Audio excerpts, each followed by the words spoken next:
Good afternoon. It's been quite a while since I've been with y'all, but I just now preached a sermon on alcohol, so go and check that one out. But today I'm going to be in Matthew chapter 12, verses 35 through 37, and there's 50 verses in Matthew chapter 12, so if you ever want to take time to read it, you can absolutely do that. But at the end of the day, a lot of times we lay in bed and we think about our day of what we've done, what we said, who we saw, who we did this to or did that to. And as a Christian, sometimes you think about your day and you say, well, I could have done this differently. And you think about a sin, then you go into prayer and ask forgiveness for it. And that's really good because you're taking accountability. Verse 35 says, a good man out of the good treasure of his heart bringeth forth good things, and an evil man out of the evil treasure bringeth forth evil things. Listen to verse 36 about accountability. But I say unto you that every idle word that men shall speak, they shall give account thereof in the day of judgment.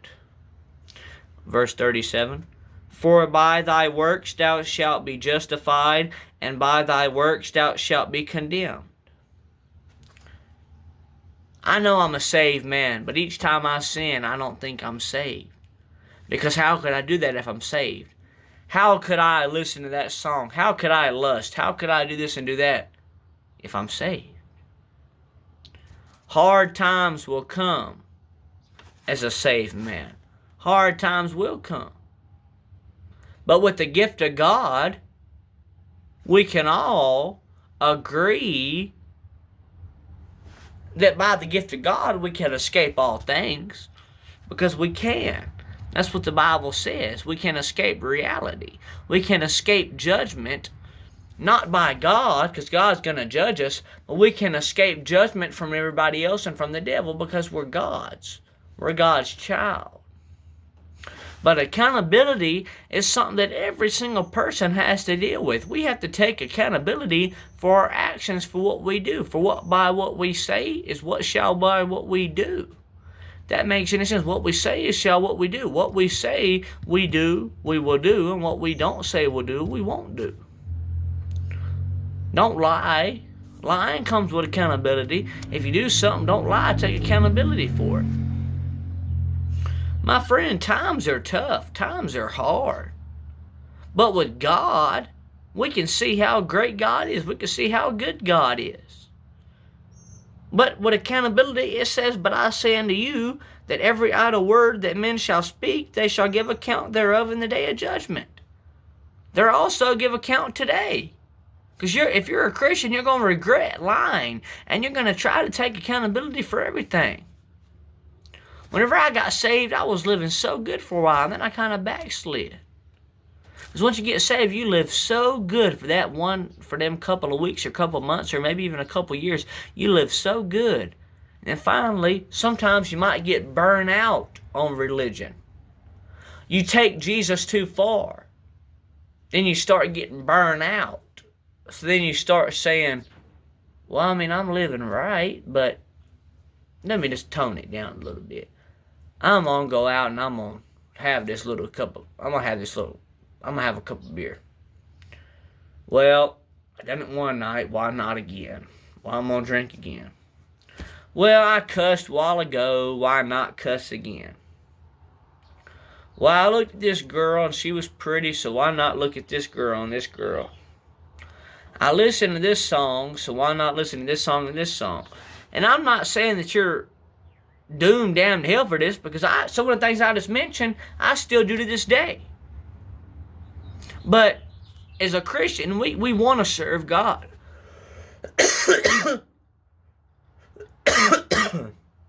Excuse me. But as a Christian, you're going to want to serve God. You're going to try to serve God.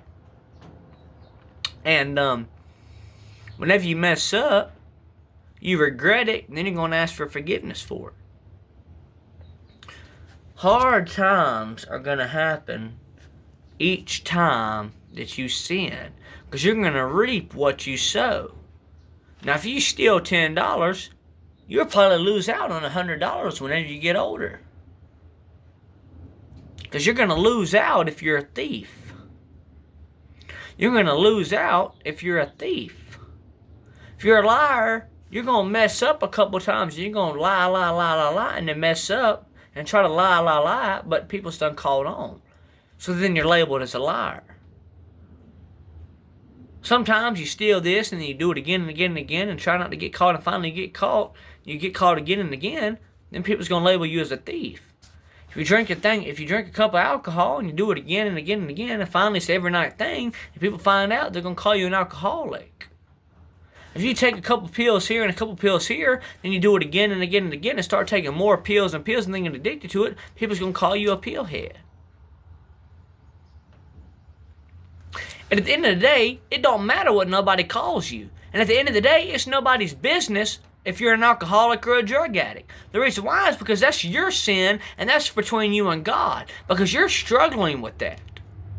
If you're struggling with alcohol or pills or lust or songs or music or all types of things, that's between you and God. Now, if you feel comfortable telling your preacher or pastor or friend or parent or son or daughter or whoever, that's between you. Then it's open to them. And if you say, please convict me, please help judge me, they're not judging you because of what they say. They're trying to not judge you, but they're talking to you to try to convict you to help you stop. All the things I mentioned are bad, and they can ruin your life. But don't let nobody call you any type of name. Don't let nobody sit there and do you any type of way. Let them know that you're saved. Let them know that you're a Christian. And let them know, hey, look, buddy, I'm struggling with this. You want to talk about me? Let's talk about you. Well, you can't talk about me. I'm not struggling with nothing. Well, that's a lie, because everybody struggles with something. You might beat it and beat it and beat it and beat it and knock all that in the head. And finally you say, you know what, I'm really not struggling with anything. I'm doing good. But if that's true, you won't be judging, because that's going to be a good saint. That's going to be good living right there, buddy. If you're not struggling with a sin, you won't be judging. And the reason why is because you're going to be so into the Bible, so into God, you won't be able to judge, because you'll have such bad conviction before you even do it. And a lot of people say with each other, well, I don't understand this and I don't understand this. But Matthew 12:36 plainly says, but I say unto you, that every idle word that men shall speak, they shall give account thereof in the day of judgment. You shall reap what you sow. Don't sit there and cuss at somebody and don't respect your reaction. If you call somebody a bad name or cuss at them, they're probably going to say something back to you. You say, why did they say something to me? Why did you say something to them? Everybody's going to struggle with something. Life is hard. It was meant to be easy, but at the end of the day, it was never meant to be easy, because Adam sinned. God already knew what this earth would be. If God was alive, how old was this earth? Like 6,000, 8,000 years old, probably something like that. The earth's probably less than about 10,000 years old. I don't know how old this earth is, but it's probably 6,000 to 8,000 years old. But God was alive 10,000 years ago, 20,000 years ago, because he was always here. And he just so called, said, you know what, I'm going to make an earth, I'm going to make humans, I'm going to make heaven, I'm going to make earth. And if people accept me, then I'm going to let them go to heaven. If people accept my son, Jesus Christ, being me in the image, I'm going to let them go to heaven. If they don't, I'm going to let them go to hell. And I'm going to destroy the earth. And for 1,000 years, I'm going to reign over the earth, put the devil in hell, I'm going to reign over the earth. And everything, he said, I'm going to come back one day, take my children up, put them back again, and then they're just going to be in heaven with me forever and have a perfect life. So God planned all of this out, and God knew all these things was going to happen. But you got to take accountability for every single action that you commit. Every single thing you do, you're going to have to try, my friend, to do better. Not everybody's going to do better. You might even do worse. But one day, you're going to change if you're saved. Or if you ever get saved, you're going to change, because you want to serve God, and you're going to try to serve God. And we see in all the 66 books in the Bible, God's mentioned in every single one except one, and that's Esther. You don't never see God mentioned in Esther, but you can see how God done in Esther, what God helped Esther do.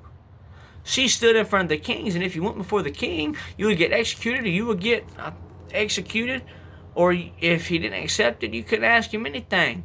Well, she walked to the king, 50-50 chance of dying or living, and he said, you know what, Esther, I'll do anything for you that you ask. He didn't know she was a Jew, but she was. He had a plan to kill all the Jews, and he finally made a law. Changed the law. If somebody attacks a Jew, the Jew can fight back. Before that, the Jew couldn't fight back, but now the Jew can fight back. And Esther was a Jew, and he didn't even know. And we see that God's not mentioned in the book of Esther.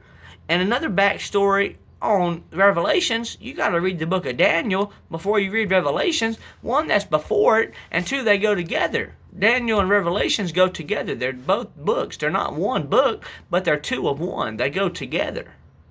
That's like Psalms and Proverbs. Psalms and Proverbs are both knowledge keys, term knowledge, to learn knowledge and to store knowledge, and you learn from them. Give glory to God's name. And God richly bless you to able to meet again.